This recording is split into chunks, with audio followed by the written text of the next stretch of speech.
আসসালামু আলাইকুম। আমি Tihami Tasnim from Shaheed Suhrawardy medical college. তো আজকে চলে আসলাম জুওলজি দশম অধ্যায়ের কিছু গুরুত্বপূর্ণ টপিক নিয়ে। এটি হচ্ছে শর্ট সিলেবাসের বাইরের চ্যাপ্টার, কিন্তু এখান থেকে মেডিকেল ভর্তি পরীক্ষায় কিন্তু প্রায় কোশ্চেন আসে এবং এই অধ্যায় থেকে বাছাইকৃত দুটি গুরুত্বপূর্ণ টপিক নিয়ে আজকে আলোচনা করব। আমার প্রথম আলোচনার টপিক হচ্ছে মানবদেহের প্রথম, দ্বিতীয়, তৃতীয় প্রতিরক্ষা স্তরের মধ্যে পার্থক্য। আমরা জানি কি মানবদের প্রতিরক্ষা স্তর হচ্ছে তিনটি: প্রথম, দ্বিতীয়, তৃতীয়। সব থেকে বাইরে যে প্রতিরক্ষার স্তর থাকে সেটা হচ্ছে প্রথম, তারপরে দ্বিতীয় এবং সব থেকে ভিতরে যে স্তর সেটা হচ্ছে তৃতীয়। তো এদের কাজ কি আমাদের জানতে হবে। প্রথমে আমাদের দেহের বাইরে প্রথম প্রতিরক্ষা স্তর কি করবে, যে জীবাণুকে হচ্ছে ভিতরে ঢুকতে দিবে না, এটাকে আটকায় দিবে। ধরো প্রথম প্রতিরক্ষা স্তর ফেল করলো, অর্থাৎ জীবাণু আমাদের দেহে ঢুকে পড়লো, তখন তো আমাদের দেহের কিছু একটা করা লাগবে। তখন কাজ করবে কে, দ্বিতীয় প্রতিরক্ষা স্তর। দ্বিতীয় প্রতিরক্ষা স্তর কিন্তু অ্যান্টিবডির মাধ্যম ছাড়া ওইটাকে ধ্বংস করার চেষ্টা করবে, অর্থাৎ অ্যান্টিবডি ইউজ না করে চেষ্টা করবে ওইটাকে নিউট্রাল করে দিতে। এবার ধরো দ্বিতীয় প্রতিরক্ষা স্তরও ফেল করলো, তখন কি হবে, তখন তৃতীয় প্রতিরক্ষা স্তর অ্যাক্টিভ হবে। এবং তৃতীয় প্রতিরক্ষা স্তর কি তুলনামূলকভাবে সব থেকে বেশি শক্তিশালী। সে যেটা করবে যে অ্যান্টিবডি নিয়ে হচ্ছে তখন সেটাকে ধ্বংস করার চেষ্টা করবে এবং আলটিমেটলি জীবাণুটা ধ্বংস হবে। কারণ প্রথম প্রতিরক্ষা স্তর হচ্ছে সহজাত ইমিউনিটির সাথে সম্পর্কিত, অর্থাৎ কি এটা জন্মগতভাবে প্রাপ্ত। সহজাত মানে যেটা হচ্ছে অটোমেটিক সবার থাকে। প্রথম ও দ্বিতীয় দুইটা হচ্ছে সহজাত, মানে মানুষ জন্মগতভাবে পায়। আর তৃতীয়টা হচ্ছে অর্জিত প্রতিরক্ষা স্তরের সাথে সম্পর্কিত।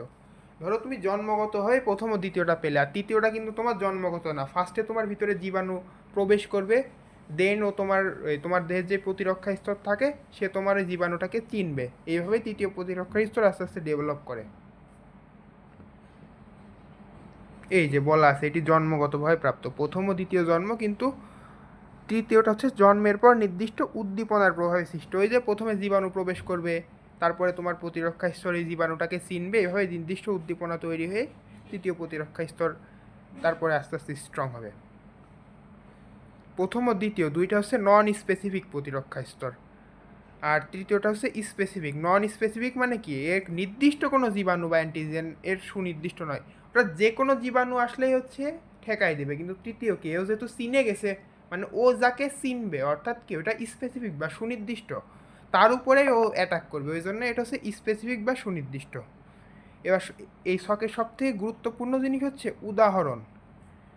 তো তোমরা উদাহরণ কিভাবে মনে রাখবা, তো তোমরা যদি টানা মুখস্থ করো এই উদাহরণ জীবনেও মনে থাকবে না। তো তোমরা একটা টেকনিকের মাধ্যমে মনে রাখতে পারো।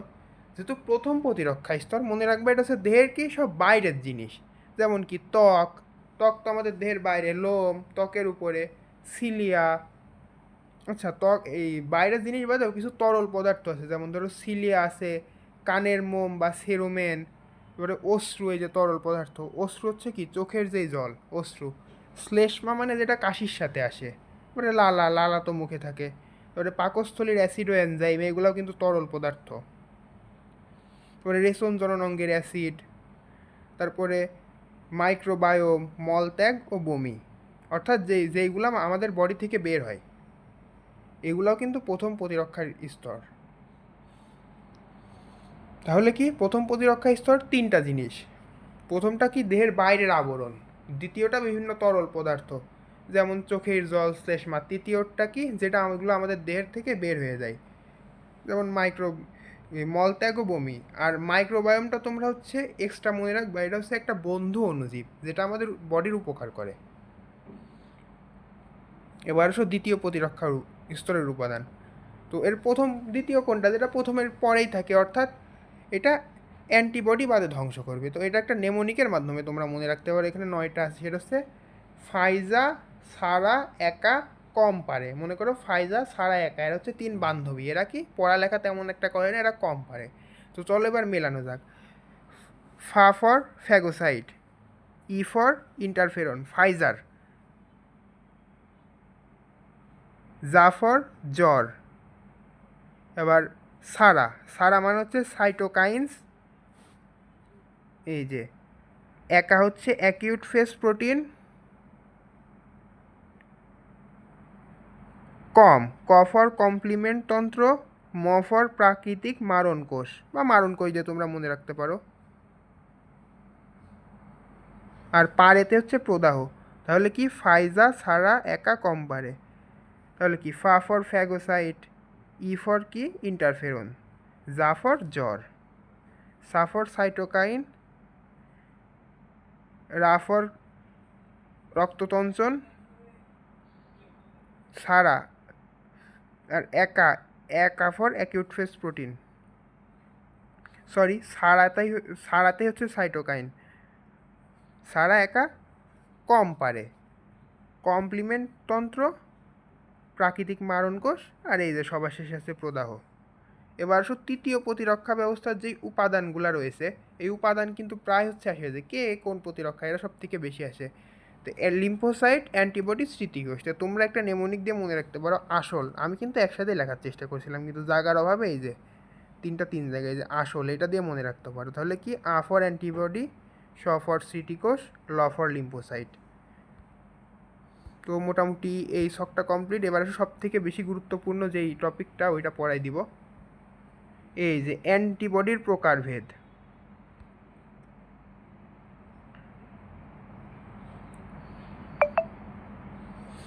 অ্যান্টিবডির গড়নে যে ভারী শৃঙ্খল রয়েছে তার অ্যামিনো অ্যাসিডের ক্রমের ভিত্তিতে এটাকে হচ্ছে 5 ধরনে ভাগ করা হয়। সেটা কি কি? Gamma, alpha, mu, epsilon, delta. তো এইভাবেই সাধারণত এইভাবে হলেও ধরো সবাই আমরা কি মানে ইংলিশ ওয়ার্ড দিয়ে উচ্চারণ করি, যেমন GAMDE। তো তোমরা এইভাবে মনে রাখবে, তোমরা মনে রাখবে কি গাম ডি, কি গাম ডি, গাম ডি, বারবার উচ্চারণ করবা গাম ডি। এটা হচ্ছে পার্সেন্টেজ মনে রাখার ক্রম। জি এর পার্সেন্টেজ সব থেকে বেশি, তারপরে কি এ, তারপরে এম, তারপরে ডি, তারপরে ই। তাহলে গাম ডিটা কি পার্সেন্টেজ মনে রাখার ক্রম। এবার আসো ইমিউনোগ্লোবুলিন জি, যেহেতু জি সব থেকে বেশি থাকবে তাহলে ইমিউনোগ্লোবুলিন জি কত পার্সেন্ট থাকবে? এই যে 75%। ইমিউনোগ্লোবুলিন জি হচ্ছে 75%। ইমিউনোগ্লোবুলিন জি হচ্ছে একমাত্র অ্যান্টিবডি যেটা কি গর্ভাবস্থা অতিক্রম করে মায়ের অর্জিত প্রতিরক্ষা ভ্রূণদেহে বাহিত করে, অর্থাৎ যেটা গর্ভাবস্থায় মা থেকে ভ্রূণতে চলে আসে। এটা হচ্ছে ইমিউনোগ্লোবুলিন জি। মনে রাখবা কী হবে? জি ফর গর্ভাবস্থা, তাহলে গর্ভাবস্থা থাকলে সেটা তো ইমিউনোগ্লোবুলিন জি অবশ্যই হবে। ইমিউনোগ্লোবুলিন জি কিন্তু কমপ্লিমেন্ট তন্ত্রকে সক্রিয় করে অনেক বিষাক্ত পদার্থ প্রশমিত করে থাকে। এটা হচ্ছে ইমিউনোগ্লোবুলিন জি এর আরেকটা কাজ। তাহলে তোমরা এই ক্রমটা কীভাবে মনে রাখবা? গামডি দিয়ে। এবার আসি পরের স্লাইডে। ইমিউনোগ্লোবুলিন এ, এই যে গামডির কি জি এর পরেই এ আসে, তাহলে মোট ইমিউনোগ্লোবুলিনের 15% হচ্ছে ইমিউনোগ্লোবুলিন এ। ওই যে জি এর পরের ক্রম, তাহলে 75-এর পরে মানে ওর থেকে অনেক কম হবে 15।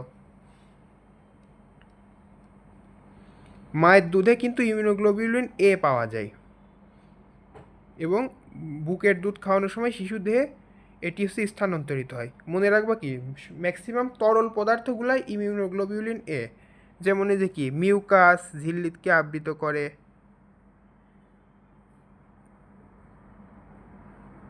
পরিপাক শ্বসন জননতন্ত্রে বিস্তৃত এই যে রোগ জীবাণুর অণুজীবকে প্রশমিত করে। এগুলো ম্যাক্সিমাম কী হয়? তরল পদার্থ হয়। অ্যান্টিবডি কিন্তু ম্যাক্সিমামই তরল পদার্থ, হয় যে মিউকাস ঝিল্লি এখানেও তরল পদার্থ থাকে। তাই ম্যাক্সিমাম তরল জাতীয় জিনিস হচ্ছে ইমিউনোগ্লোবুলিন এ, এক্সেপ্ট দুইটা জিনিস বাদে, একটা হচ্ছে রক্ত আর লসিকা। তো রক্ত ও লসিকা কোথায় পাওয়া যায়? সেটা কিন্তু ইমিউনোগ্লোবুলিন এম যেটা, এই দুইটা হচ্ছে ইমিউনোগ্লোবুলিন এমটা রক্ত ও লসিকায় পাওয়া যায়, বাকি সব তরলেই পাওয়া যায় ইমিউনোগ্লোবুলিন এ, এক্সেপ্ট কোনটা? রক্ত লসিকা। আর গাম ডি, তাহলে 3 নাম্বার সিরিয়ালে কোনটা? এম, তাহলে এটা অবশ্যই কি ইমিউনোগ্লোবুলিন এ এর কম হবে। তাহলে এটা কত পার্সেন্ট হবে? এই যে 5 থেকে 10%। তোমরা সুবিধার্থে 10% দিয়ে মনে রাখবা, কারণ 2% একসাথে মনে রাখতে গেলে কি হয়? গুলাই যায়। তো তোমরা মনে রাখলে 10%। যেহেতু কি রক্ত লসিকায় ইমিউনোগ্লোবুলিন এ পাওয়া যায়, তাহলে কি অবশ্যই ব্লাড গ্রুপিংয়ে কোনটা? অবশ্যই ইমিউনোগ্লোবুলিন এ। এই যে এ বিও গ্রুপের রক্তকণিকার অ্যান্টিবডি ইমিউনোগ্লোব এ ধরনের, মানে হচ্ছে যে রক্তকণিকার যে গ্রুপিংয়ের ক্ষেত্রে কিন্তু ইমিউনোগ্লোবুলিন এ, এই লাইন দিয়ে এটাই বোঝাচ্ছে।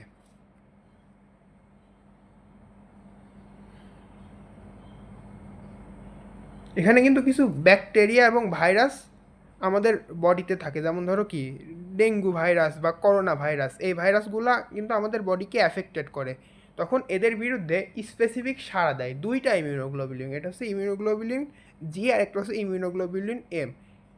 এটা কিন্তু তোমরা বোটানি চতুর্থ অধ্যায়ে যখন ডেঙ্গু পড়তে যাওয়া তখন এই ডেঙ্গুর মধ্যে লেখা আছে এই লাইনটা, যে যখন ভাইরাস আক্রান্ত হয়, ডেঙ্গু ভাইরাস বা যে কোনো ভাইরাস, ধরো তোমার করোনাই হলো, তখন কিন্তু এই দুইটা ইমিউনোগ্লোবুলিন হচ্ছে সক্রিয়, একটা হচ্ছে ইমিউনোগ্লোবুলিন জি, একটা হচ্ছে ইমিউনোগ্লোবুলিন এম। এবার হচ্ছে ইমিউনোগ্লোবুলিন ডি, তাহলে কি 4 নাম্বার ক্রমে হচ্ছে ইমিউনোগ্লোবুলিন ডি, এই যে গাম ডি, তাহলে ডি তো 4-এ আসে, তাহলে কি এটা এর থেকেও কম, এটা কয় পার্সেন্ট, এটা মাত্র 1%। তো ইমিউনোগ্লোবুলিন ডি এর হচ্ছে একটাই কাজ, সেটা হচ্ছে বি কোষ সক্রিয়করণে ভূমিকা রাখে। দেখো তুমি ডি লিখলে, ডির মাঝখান থেকে যদি কেটে দাও তাহলেই তো তোমার বি হয়ে যাবে, ওই জন্য ডি এর কাজ কি, বি কোষকে সক্রিয় করে। এর ম্যাক্সিমাম কাজও কিন্তু অজ্ঞাত, মানে এর অ্যাকচুয়াল কাজ আসলে জানা যায় নাই, এটা হচ্ছে বিজ্ঞানীদের ধারণা যে বি কোষকে ডি হচ্ছে সক্রিয় করে থাকে। তাহলে ম্যাক্সিমাম কার কাজ এখন অজ্ঞাত, বিজ্ঞানীরা জানতে পারেনি ইমিউনোগ্লোবুলিন ডি। এবার আসো ইমিউনোগ্লোবুলিন এ। দেখো উপরের চারটা তো তুমি পড়ছো, এই চারটার বাইরে কি যা আছে সব ইমিউনোগ্লোবুলিন ই, তাও কি জেনে রাখা ভালো, এভাবে না পড়ে কি জেনে রাখা ভালো, কারণ কি যদি স্পেসিফিক কাজ চলে আসে যেহেতু তোমরা পারো। এটা তো সবার লাস্টে ইমিউনোগ্লোবুলিন ই, তাই এর পার্সেন্ট হবে কত জানো, 0.1%। এর প্রধান কাজ হচ্ছে অ্যালার্জিক সারাদানে অ্যান্টিবডির, এই অ্যান্টিবডির হচ্ছে নেতিবাচক ভূমিকা রয়েছে, মানে allergy related, E for allergy, এভাবে তোমরা মনে রাখবে, মানে অ্যালার্জি রিলেটেড যত থাকে, আর অ্যালার্জির সাথেই কার সম্পর্ক, হিস্টামিন, তাহলে হিস্টামিন ক্ষরণেও কিন্তু এই ইমিউনোগ্লোবুলিন ই উদ্দীপ্ত করে, অর্থাৎ এই ইমিউনোগ্লোবুলিন যদি বেশি থাকে তাহলে হচ্ছে অ্যালার্জির সম্ভাবনা বাড়ে, মানে এটার কাজ একটু নেগেটিভ ধরনের, কারণ কি বেশি বেশি হিস্টামিন ক্ষরণ বাড়াই দেবে, ফলে দেখা যাবে যে অ্যালার্জির পরিমাণটা বাড়বে। তো এই হচ্ছে ইমিউনোগ্লোবুলিনের মোটামুটি 5টা অ্যান্টিবডি সম্পর্কে আলোচনা। তো আজকের লেকচারে আমরা বিভিন্ন প্রতিরক্ষা স্তর সম্পর্কে আলোচনা করেছি, এদের পার্থক্য এবং কে কোন জায়গায় থাকে এটা দেখানোর চেষ্টা করেছি। এর পাশাপাশি যে সবথেকে গুরুত্বপূর্ণ এই 5টি অ্যান্টিবডি বা ইমিউনোগ্লোবুলিন সম্পর্কে আলোচনা করেছি, কি আমরা এটা কীভাবে মনে রাখছি, গামডি দিয়ে। এটা হচ্ছে পার্সেন্টেজও আমরা ক্রম, এটা হচ্ছে আমাদের পার্সেন্টেজ মনে রাখার ক্রম, এইভাবে আমরা মনে রাখতে পারি, এবং কিছু ট্রিক্স দিয়ে আমরা এদের কাজ মনে রাখার চেষ্টা করেছি। তোমরা এই ট্রিক্সগুলো ফলো করলে আশা করি এই জিনিসগুলো তোমাদের আর গোলাবে না। তো আমি আজকে যেটুকু পড়িয়ে দিয়েছি, সবাই যদি আমার এই ট্রিক্স ফলো করে পড়তে পারো, ইনশাল্লাহ সবার এই টপিক মনে থাকবে এবং তোমরা এখান থেকে যে কোনো এমসিকিউ অ্যান্সার করে আসতে পারবা। তো আজকের টপিক এই পর্যন্তই, সবাইকে এতক্ষণ সাথে থাকার জন্য ধন্যবাদ।